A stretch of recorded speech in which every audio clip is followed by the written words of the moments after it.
internet, around here I go pick out of diamonds, and welcome to my FannishReviews. You might be asking, hey Kat, why are you wearing a wig? Why not wear a wig? Well, Liz tagged me in the Epic Reads book tag and I thought, I could be epic. This is actually a toned down version of when I dress up as a shadow hunter for cons. Plus, any excuse to wear a wig, right? If you could invite one author and one of their fictional characters to tea, who would you invite and what would you serve them? So I know this answer is done to death, but I actually don't really like tea, so I would serve hot chocolate and little marshmallows and delicious things like that. Maybe we could even cook our own s'mores. I guess that could be fun. And to enjoy this sugar feast with me, I would invite J.K. Rowling and Luna Lovegood. I know it's a little bit misleading with the Harry Potter glasses, but I don't have the Quibbler glasses, so I just love Luna so much. What book do you wish the author would write a prequel for?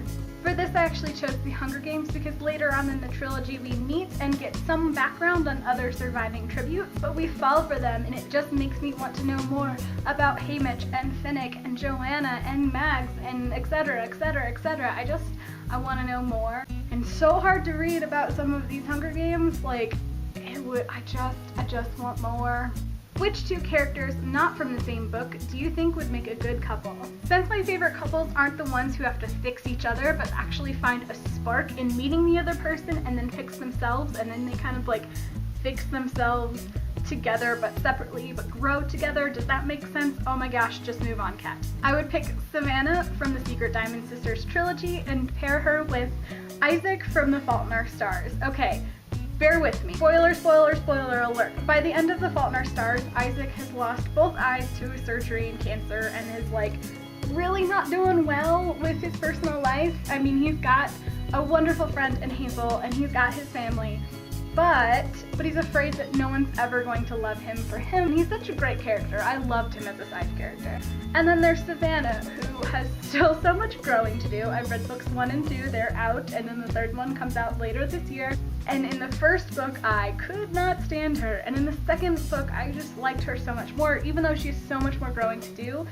Everything is all about her. She really needs to grow in the way she sees the world, I guess, would be the best way to put that. So I just think they would be a fascinating pair. I think with how she needs to grow and him needing to find a way to deal with himself as the new him, I feel that their differing worldviews would bring each other's perspective forward and they would be able to grow together.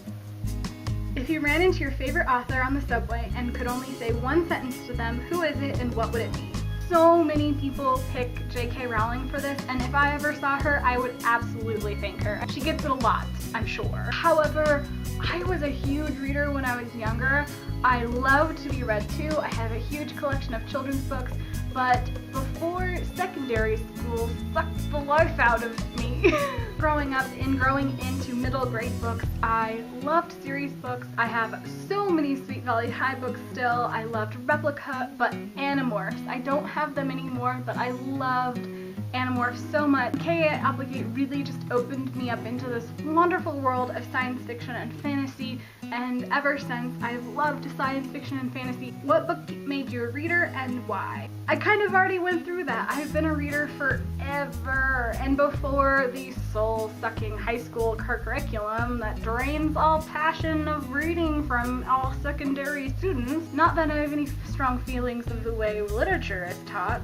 I've always been an insomniac. I'm an insomniac now, but I was one earlier, and it's because I just wanted to read. I would sneak into the emergency kits and I would steal the flashlights and I would smuggle them back up to my room, and I would stay up all hours of the night under the covers reading with a flashlight. Or I remember times where I would stay up until my parents had fallen asleep and turn the light on and then read and then get yelled at because my mom saw the light was on and stuff.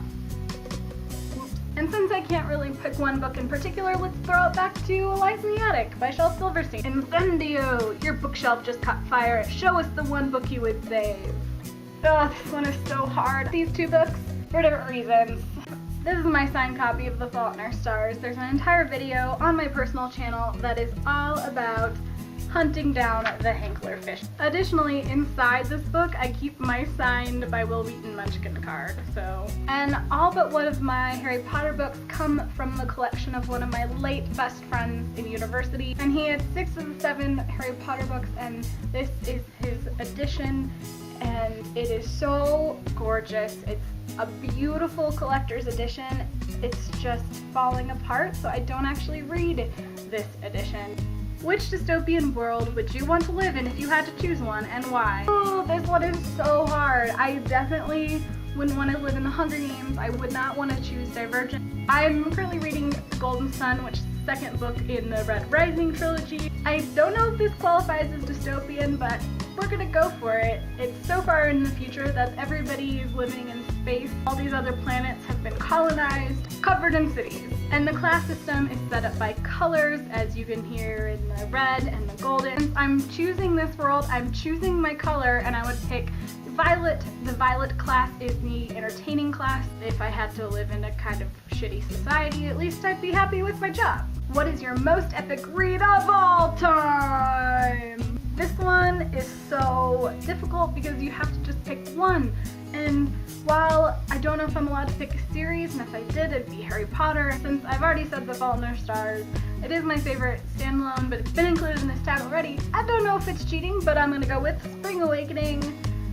It's a musical, yes, but this is a book. If you have the opportunity to see Spring Awakening performed on stage, just absolutely go and take it. But this entire show just covers all of the issues that you would grow up in. So many issues. These are a lot of the issues that characters face in YA, whether it's contemporary or other genres. And when you think about how this was actually translated into a musical from a book in German, it was written and published over 100 years ago, and all of those issues are present, and they're still present today. It kind of makes you a little frustrated that we're not as far evolved in these issues as we wish we were. 2 of my tattoos are Spring Awakening. And those are all the questions. However, I'm supposed to tag people. If you want to do this video, do it. Leave your link below so I can see it. And lastly, part of this tag, you're just supposed to do a book shimmy, so music. I'm gonna shimmy with 2 books that I haven't read yet, but I will read you soon, my darlings. I will read you soon. So I hope you enjoyed that tag. Liz, thank you so much for tagging me. I totally fangirled when I heard you say my name a little bit, so thank you so much. And of course, until next time, happy reading. Mwah. That kind of worked. Oh well.